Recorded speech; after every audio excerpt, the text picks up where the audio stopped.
Bon les mecs, c'est trop tard. Là, je peux pas faire d'intro, désolé. Donc on va passer directement à l'analyse. J'ai cherché, hein. Je vais vous dire, j'ai cherché. Je me suis dit, allez, c'est une vidéo de Game of Thrones, allez, mais habille-la un petit peu, voilà, étoffe-la. Non, j'ai pas trouvé d'intro, désolé. Voilà les amis, c'est parti pour l'analyse. On se retrouve enfin pour la review, critique, analyse, tout ce que vous voulez, de l'épisode 4 de la saison 6 de Game of Thrones. Alors avant toute chose, je tiens à m'excuser pour cet immense retard, et comme je l'ai dit à chaque vidéo que j'ai uploadée en fin de semaine, en fait j'ai eu plein de boulot, plein de travail, de paperasse à régler, administratif, au niveau voilà, des examens de fin de semestre, les partiels, tout ça, donc bon, peu importe, mais enfin voilà. Des fois c'est un peu compliqué de pouvoir faire 5 ou 6 vidéos comme ça dans une semaine, c'est pas possible quoi. Mais bref, passons à l'épisode en question. Donc il s'agit de l'épisode 4, un épisode qui, j'ai trouvé, en ce qui me concerne, hein, nous donne vraiment le sentiment qu'on progresse dans l'histoire. Je trouve que là, par rapport à toutes les intrigues hein, en plus, hein, on a le sentiment qu'on avance enfin. Je tiens à dire qu'on n'a pas d'aperçu de ce qui se passe avec Bran et Arya, bon tant pis, pourquoi pas. Donc c'est bien, on avance, il y a de la progression et on est que à l'épisode 4, donc c'est plutôt bien. Encore une fois, donc je vais procéder de la même façon, je vais partir de la scène que j'ai le moins appréciée à la scène que j'ai le plus appréciée. J'ai divisé ça en 9 grandes scènes, bien sûr, je vais pas parler de tout, absolument tout, parce que de toute manière l'épisode sort demain, donc faut que ma review soit assez concise. C'est pourquoi je vais tout de suite commencer la critique. Donc en premier lieu, je vais parler de la scène avec Daenerys face aux Dothraki, donc la scène finale de l'épisode. Scène finale qu'ils ont vraiment mis en scène pour que ce soit quelque chose de grandiose, de très spectaculaire, et ça l'était, c'était vraiment le cas.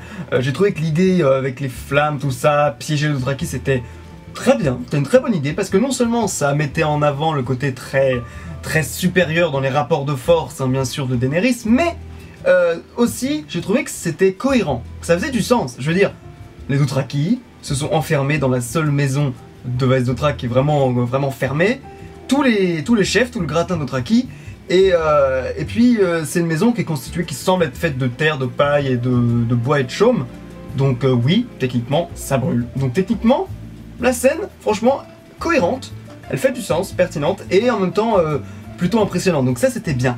Mais là où j'ai été un petit peu déçu, j'ai trouvé, alors 2 points, c'est que là où le contexte de la scène est bien, la réaction des Dothraki elle est chelou, parce que, je veux dire, parmi tous les Dothraki, il n'y en a pas un qui, ok il panique, mais il n'y en a pas un qui peut genre, je sais pas, je les ai trouvés un petit peu trop vite paniqués, les mecs.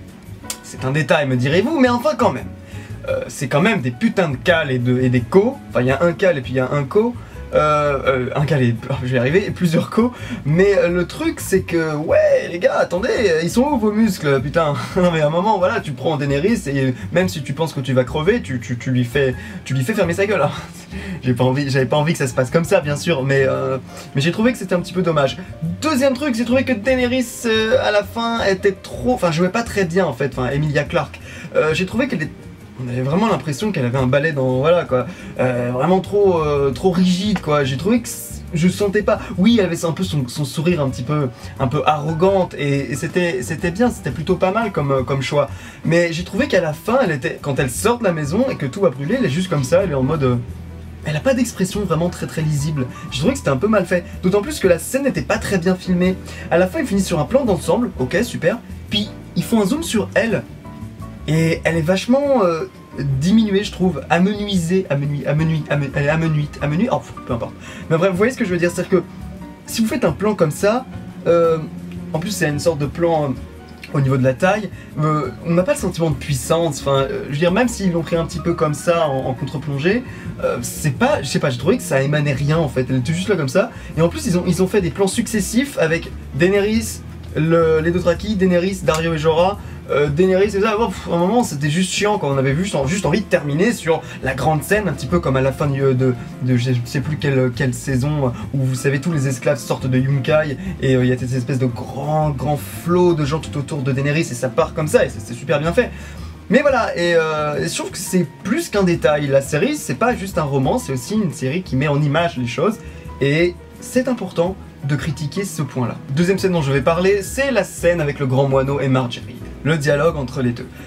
Alors j'ai compris, c'était fait pour humaniser le grand moineau, humaniser et aussi lui donner un côté un petit peu dark si vous voulez. Et c'était d'une certaine façon, une manière de développer le grand moineau, de ne pas lui donner le rôle que d'une espèce d'illuminé, voilà, de mec un petit peu fou, voilà, une sorte de moine dont on n'arrive pas vraiment à percevoir les intentions. J'ai bien compris, voilà, il nous parle de son passé, il nous parle de tout ça, il nous parle du moment où il a eu le déclic qui l'a mené vers la foi des Sept. Mais le problème que j'ai avec ça, c'est que, bah justement, ça jure un peu avec son personnage. Un détail par exemple que vous pouvez très bien remarquer. Le grand moineau, quand il parle, dans tous les autres épisodes où on le voit, il est tout le temps en train de fixer ses interlocuteurs. Il est toujours en train de les regarder au plus profond de leurs yeux. Et c'est toujours très impressionnant parce que Jonathan Pryce, l'acteur, est vraiment en plus remarquable. Il dégage une espèce de sérénité quand il parle, il te regarde du fond quoi, littéralement.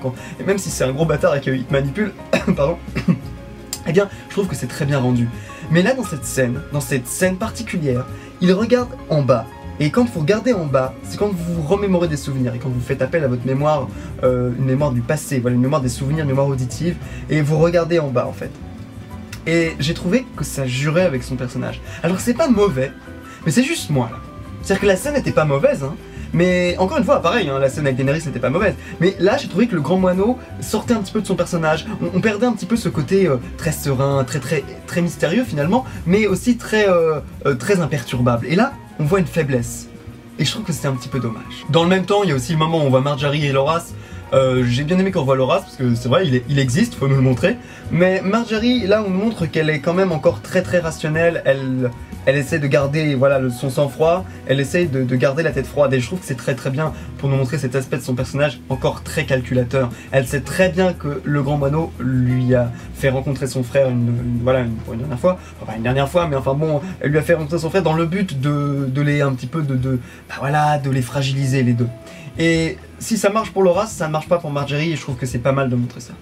Ensuite, je vais parler de la scène entre Théon et Yara Greyjoy. Alors, bon, cette scène, comment vous dire, elle a pas vraiment d'intérêt en soi. Elle est là pour introduire, quand je parlais de progression tout à l'heure, pour introduire un événement qui va se passer, c'est-à-dire le King's Moot, enfin la mode des rois, je sais plus comment s'appelle exactement le terme en français, mais c'est-à-dire que c'est le moment où les rois des îles de fer sont élus.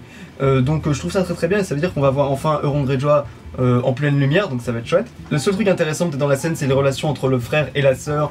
Ça commence un petit peu à se reconstruire très doucement, c'est très difficile hein, évidemment. Et bien sûr que voilà, Yara, elle a été complètement dégoûtée de ce qu'elle a pu voir à Fort Terreur, donc le château des Bolton, là où il était enfermé. Et c'est vrai que est-ce qu'il va pouvoir... Théon ne redeviendra jamais comme il était vraiment, mais au moins on le sent qu'il se dédie à une cause. Et là il veut aider sa sœur et je trouve ça plutôt bien. Je trouve ça bien parce que Théon ne servira pas de... Il ne redeviendra jamais plus cette espèce de chevalier, enfin de chevalier, de guerrier, de jeune guerrier arrogant qu'il était. Non, c'est fini. Par contre maintenant s'il peut servir à quelque chose, c'est avec son esprit, c'est avec sa tête, c'est là qu'il sera utile. Et après, bon, est-ce qu'il sera un atout pour Yara? Je sais même pas, je veux dire techniquement, est-ce qu'il va pas se faire mépriser par tous les autres Fernés? On sait qu'ils sont quand même, c'est une communauté, une société assez martiale, assez, voilà, qui respecte surtout la force. Quel que soit le sexe ou le genre, hein, que ce soit une femme, un homme, non, c'est la force, le charisme, voilà, ils respectent ça, la prestance. Mais en ce qui concerne donc les rois, celui qui semble avoir le plus de prestance et le plus de charisme, c'est Euron Greyjoy. Même si, faut faire attention, parce que il va pas forcément être très apprécié ce personnage. A priori, c'est quand même un paria, c'est quand même un mec qui est parti il y a très longtemps. Voilà, donc Euron Greyjoy, je t'attends énormément dans le prochain épisode, mon gars. Prochaine scène dont je vais parler, c'est la scène du Petit Conseil, et Dieu merci, enfin il y a de la progression, on avance, parce que franchement, après avoir vu cette scène-là, je me dis, mais la scène d'avant, elle servait absolument à rien. La scène de l'épisode précédent où on voyait, tu sais, pardon, vous savez, on voyait, Kevan, on voyait Cersei, tout ça, et Kevan et Olenna qui se barraient, et je trouvais que ça ne servait à rien, parce que... On ramait vraiment, c'était vraiment énervant. Mais là, il y a de la progression et surtout, il y a de la caractérisation pour Kevan. On nous rappelle effectivement que lui, il est dégoûté de voir son fils Lancel se faire embrigader l'esprit dans cette espèce de foi militante. Et on voit très bien que le gars...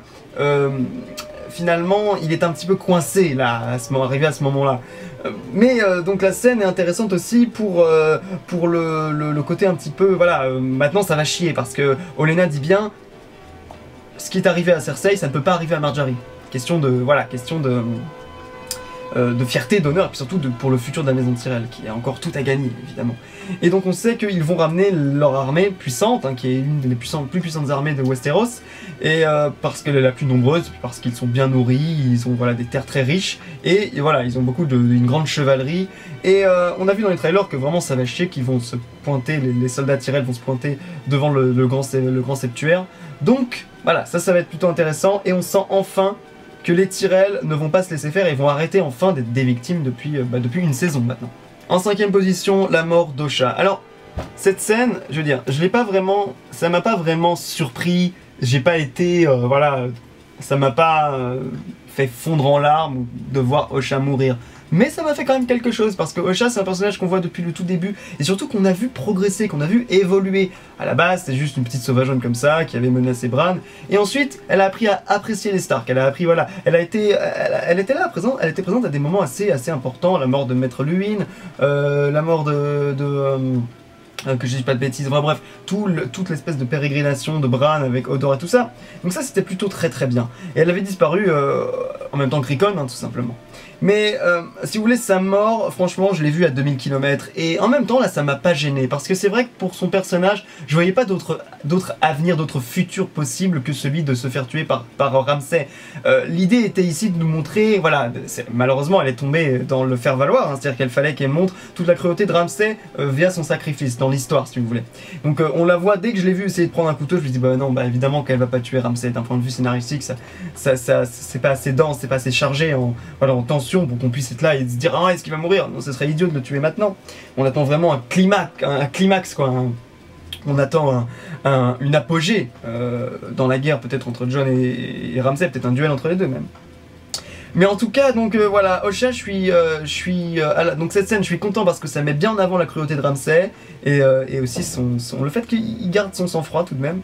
Voilà, il reste quand même assez rusé, hein, il ne se fait pas avoir par les femmes et tout ça. Même si on sait que Ramsay est assez impulsif quand même. Et Osha, ici, même si au début on nous la présente comme dans les rapports de force, vous voyez, on nous dit, ah regardez, elle sait y faire, c'est une sauvageonne, elle sait y faire avec les hommes cruels comme Ramsay. Et au dernier moment, boum, et ça c'était bien vu, même si évidemment, quand on la voit prendre le couteau, on sait très bien que c'est pas elle qui va porter le coup et que c'est lui qui... De toute façon, je veux dire, faut être quand même assez con pour aller faire un câlin à Ramsay. Elle et son père, voilà, maintenant elle, c'était une très mauvaise idée, très mauvaise idée. Il a toujours une petite dague, un petit couteau suisse, un truc, un machin, et boum, voilà, il te stab. Donc non, voilà, c'était une scène peut-être un peu prévisible, mais en même temps qui faisait du sens, et j'ai trouvé que voilà, ça fait du bien, des morts qui font du sens dans cette saison. 4ème position, je parlerai de la petite entrevue entre les maîtres de Yunkai et d'Astapor et Tyrion. J'ai trouvé que c'était excellent parce que ça montrait vraiment que Tyrion, le pauvre, il est pris entre mille feux. C'est-à-dire que d'un côté, vous avez les maîtres des deux autres cités de la baie des Cerfs qui sont vraiment très agressifs et vraiment très offensifs, et on comprend très bien dans cette scène que c'est bien eux qui financent les fils de la Harpie. Même si, attention, ça ne veut pas dire que ce sont les chefs des fils de la Harpie. Hein. Il nous reste encore à savoir qui organise les fils de la Harpie dans la cité, parce qu'ils ont besoin d'une autorité centrale. Et on pourrait peut-être le découvrir, est-ce que c'est Dario, est-ce que c'est... Bon, peu importe. Mais bref, et de l'autre côté, on voit en fait le peuple de Meren, qui a été celui libéré par Daenerys, qui non seulement attend Daenerys, mais qui ne comprend pas les décisions de Tyrion. Et je trouve que c'est vraiment très bien vu, parce que Tyrion, c'est quelqu'un qui sait jouer, qui sait comment faire pour manipuler les gens à son avantage. Mais là, le problème, c'est qu'il fait face à des gens qui sont pas très fins, qui n'ont pas eu cette expérience du jeu de trône, si vous voulez, du jeu de dupes dans le Game of Thrones, quoi, si vous voulez. Et donc, c'est pour ça que j'ai trouvé à côté que Vergris et Missandei paraissaient un petit peu ternes, quoi, un petit peu sans saveur. Mais en même temps, il y a eu un moment où Vergris s'est un petit peu racheté, c'est là tout dernier moment, et il dit à Tyrion, il lui dit, non mais, tu crois que tu les manipules, mais c'est eux qui vont te manipuler. Et là, on peut peut-être lui accorder une chose.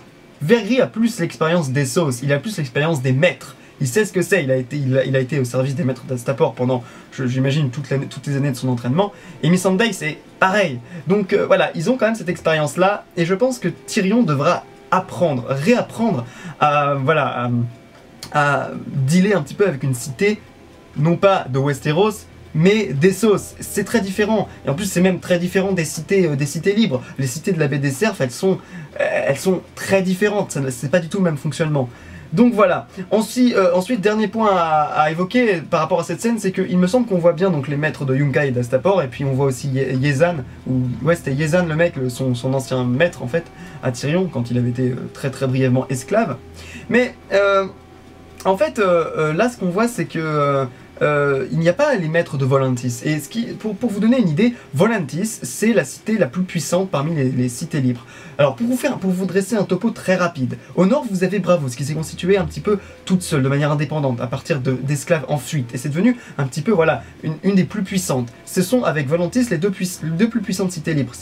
Braavos c'est tout au nord, Volantis c'est tout au sud, donc c'est assez marrant, c'est bien imagé. Vous avez aussi Lorath, qui est une petite cité vraiment très au nord. Personne en parle, et même Jorah avait dit dans le bouquin que franchement tout le monde s'en fout de Lorath.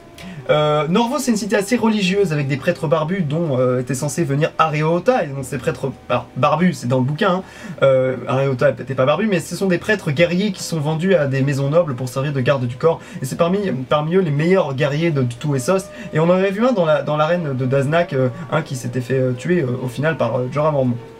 Donc voilà, ensuite vous avez Pentos, qui est une cité qui est vraiment très proche des intrigues de Westeros et qui est dirigée par un prince, mais qui est qu'un pantin entre les mains des magistrats de Pentos, comme par exemple Irium Opatis, qu'on avait vu dans la saison 1. Et donc elle est vraiment très proche de Westeros, et c'est en fait, cette ville est juste en face de Port-Réal, donc c'est pour ça qu'il y a c'est vraiment un carrefour vraiment entre Westeros et Essos, donc cette ville.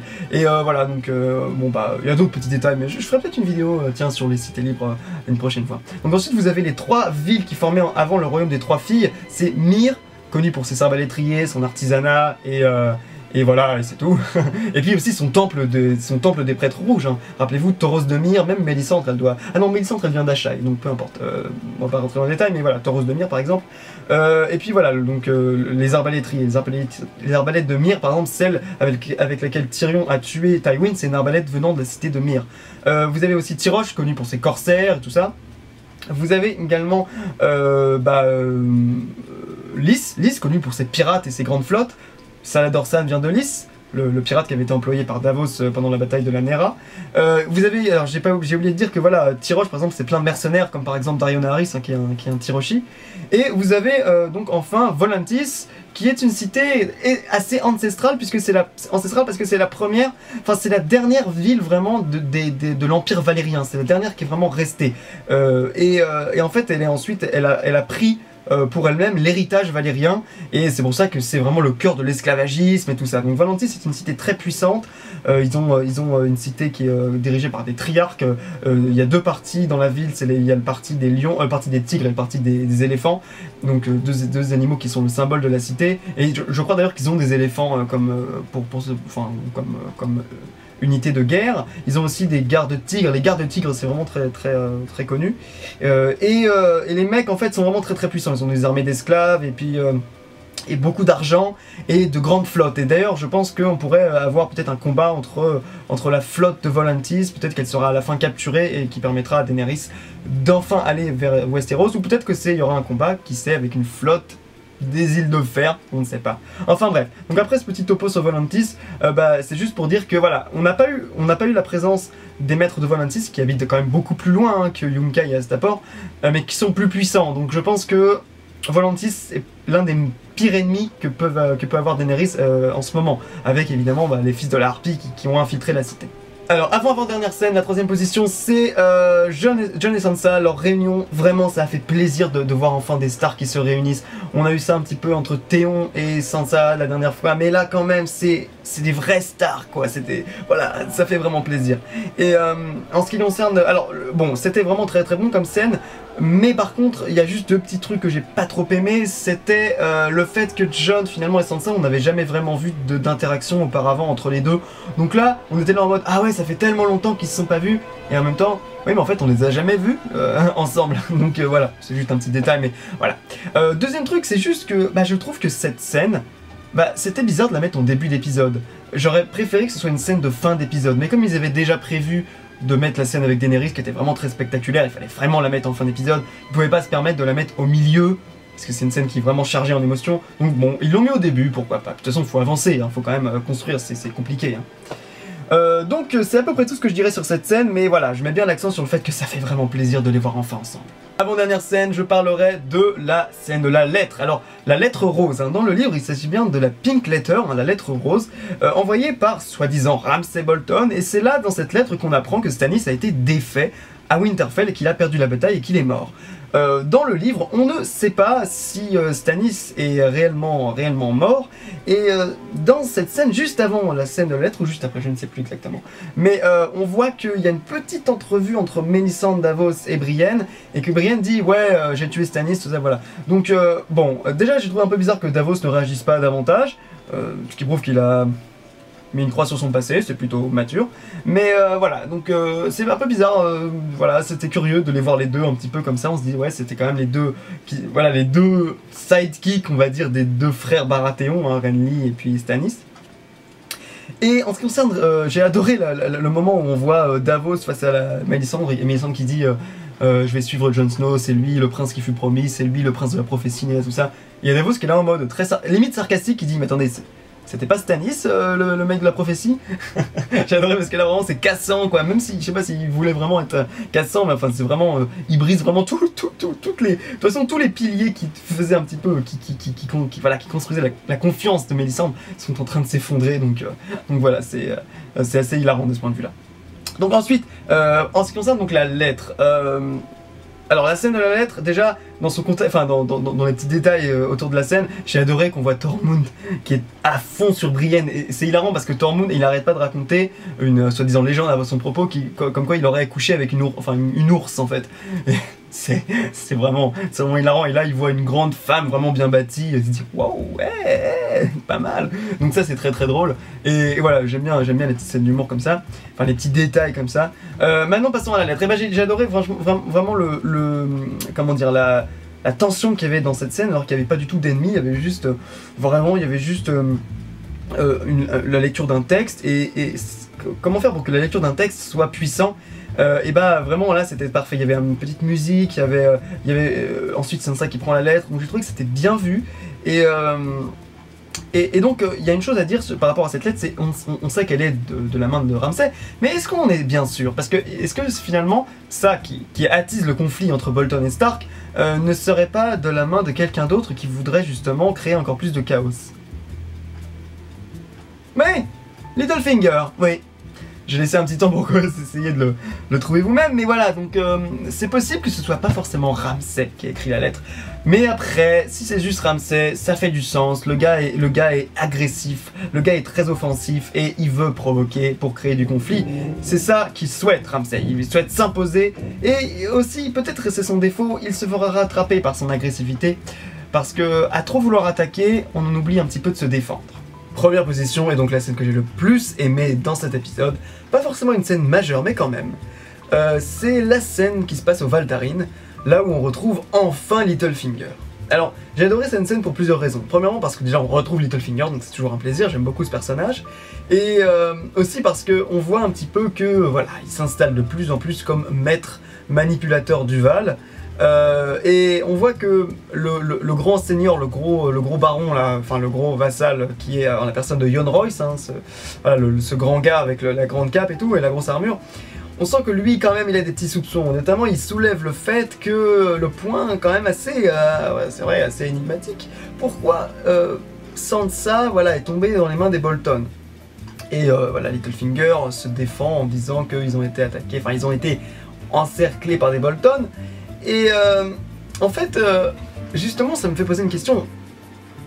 Qu'est-ce qu'il voulait, Littlefinger? Il voulait quoi?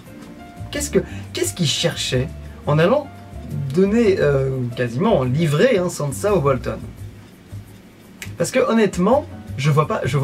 C'est-à-dire qu'il veut se mettre à dos Sansa? C'est curieux. S'il souhaite, par diverses manipulations, mettre la main sur d'autres régions, comme il l'a fait, il a mis la main dans le livre sur le Conflant, dans le show, enfin dans la série, il a mis la main également donc sur le Val, enfin ça c'est dans le livre et dans la série. Et il pourrait mettre la main par d'habiles manipulations sur le Nord. Mais s'il se met à dos Sansa ou s'il la perd, c'est un atout qu'il n'aurait plus en poche. Donc ouais, c'est assez bizarre comme technique. Je vois pas très bien où il veut en venir. Par contre, alors un autre point dans la scène qui était vraiment génial, c'était le moment où on voit vraiment que Littlefinger assoit son autorité de manière très subtile. Il se fait beaucoup apprécier du jeune seigneur Robert Arryn, et ou Robin, c'est Robin Arryn dans la série. C'est Robert dans le livre. Et à un moment, donc Yohn Royce, il est là, il dit, enfin voilà, il commence un petit peu à s'opposer. Et il y a Littlefinger qui commence à lui mettre la pression. Il parle de la porte de la lune, tout ça. Enfin, c'est Robb qui, en plus, comme on sait qu'il est un petit peu fêlé, il dit oh est-ce qu'on le jette et tout. Et la tension était vraiment palpable dans cette scène. Parce que je me suis dit, il va y passer, il va y passer. Et faut dire une chose, c'est que Yohn Royce, c'est un des personnages, enfin un des hauts personnages vraiment du gratin du Val. Hein. C'est quelqu'un de très puissant après la famille des Arryn. Les Royce, ils sont vraiment connus comme étant vraiment ceux qui secondent vraiment les Arryn. Il me semble d'ailleurs que les Royce sont ceux qui sont en charge de la porte de la lune. Enfin, oui c'est ça, c'est The Moon Gate, c'est la porte de la lune. Vous savez, la porte par laquelle t'es passé le limier et par laquelle, voilà, faut toujours passer si tu veux entrer dans le Val. Il y a un petit espace entre deux flancs de montagne, et c'est là qu'il y a une grosse forteresse qui a été installée, une sorte de mur qui part à route aux passagers et aux voyageurs. Et donc voilà, ce personnage est assez important. Et donc ça nous mène, alors voilà, Littlefinger parvient à lui montrer de manière assez subtile, hey, c'est moi le boss ici, d'accord, c'est moi le boss, donc il va falloir que tu m'obéisses bien si tu veux vivre. Et en fait, il se le garde dans sa poche parce qu'il a besoin de lui, parce que Yohn Royce, lui, c'est un militaire, c'est quelqu'un qui a du charisme, qui a une prestance et qui sait, qui a de l'expérience en bataille, ce que n'a pas Littlefinger. Et donc il sait qu'il doit garder certains alliés avec lui. De gré ou de force. Et du coup, là c'est intéressant parce que le Val va enfin entrer dans le game. Ça y est. Les chevaliers du Val, c'est des mecs très professionnels, hein. Faut vraiment les voir comme ça. C'est-à-dire que depuis le début, on nous tease un petit peu, on nous parle des chevaliers du Val, et pourtant ils ont jamais rien fait. Mais les chevaliers du Val, oui, c'est des espèces de mecs avec des grosses armures comme ça, des belles capes. Alors ils s'étaient fait latter la gueule par Brienne, rappelez-vous, dans la saison 5 ou dans l'auberge là. Mais c'était plutôt cool, voilà, ce petit moment. Mais voilà, le Val, c'est une puissance militaire sur laquelle il faut compter. Du reste, quand on compare après aux forces en présence, on sait que l'armée Tyrell est encore en pleine possession de ses moyens. L'armée de Dorne, on n'en parle pas trop, puis d'ailleurs c'est un fait que les soldats de Dorne sont les moins nombreux, l'armée de Dorne est la moins nombreuse dans Westeros. Le nord est divisé entre plusieurs maisons, donc pour constituer une force en présence, vraiment une force considérable, ça va être un peu compliqué. Le Conflans c'est pareil, divisé, puis au milieu de tout, même si bon, techniquement il y a encore les Frey d'un côté et les Tully de l'autre. Après, parmi ceux qui ont le plus souffert de la guerre des 5 rois, c'est très littéralement, les Lannister, les Stark et les Tully. Donc les Lannister, eux, ont encore une armée assez importante, mais c'est vrai qu'ils sont loin de Castral Rock et qu'ils n'ont pas ils sont pas sortis indemnes de la guerre des 5 rois. Ils ont subi beaucoup de défaites. Et il faut parler en dernier lieu, tout simplement des Baratheons qui enfin, je pense que c'est ceux qui se sont fait le plus défoncer en fait dans cette guerre. Premièrement, l'armée de Renly, qui était la plus grande, elle s'est vue dépossédée de ses forces Tyrell qui sont partis rejoindre les Lannister. Et l'armée donc le reste de la grosse armée de Renly est parti avec Stannis, mais ils ont subi de lourdes pertes à la bataille de la Nera. Et le reste de l'armée Baratheon, donc conjuguée entre l'armée de Père Dragon et l'armée de Storm's End, enfin mince, comment elle s'appelle la Accalmie, voilà, Accalmie, la capitale des terres de l'orage, Accalmie. Ces forces conjuguées, voilà, de Stannis ont péri face aux Bolton à la bataille de Winterfell. Donc techniquement, en vraiment grosse armée, il reste le Val et les Tyrell. C'est vraiment les deux grosses armées qui ont été le moins touchées durant la guerre. Donc, j'attends vraiment de voir ce que va décider de faire Littlefinger dans les épisodes à venir. Voilà, chers amis, c'est ainsi que je terminerai cette analyse de l'épisode 4. On se retrouve sûrement après-demain pour mon analyse de l'épisode 5. Et alors moi, mes attentes, ce sont surtout les scènes avec Euron Greyjoy. J'espère vraiment qu'on va nous montrer enfin des choses plus concrètes avec ce personnage. Les scènes à Port-Réal avec l'armée de Tyrell. Et je dois dire que en fait tout m'intéresse de manière assez égale. Mais j'en attends un petit peu plus de Bran et d'Arya. J'espère qu'on nous en montrera un petit peu plus, surtout pour Arya. Voilà, j'ai envie de me mettre des choses sous la dent avec Arya. Et là, pour l'instant, je suis un petit peu mitigé. Bon bah voilà, dites-moi ce que vous avez pensé de mon analyse, dites-moi ce que vous avez pensé de l'épisode, et puis on se retrouve donc dans 2 jours. C'est ça qui est bon, voilà, hein. Voilà, comme ça je fais des reviews, des critiques qui sont très tardives, mais après vous pouvez voir la suite dans très peu de temps. Allez les amis, ciao.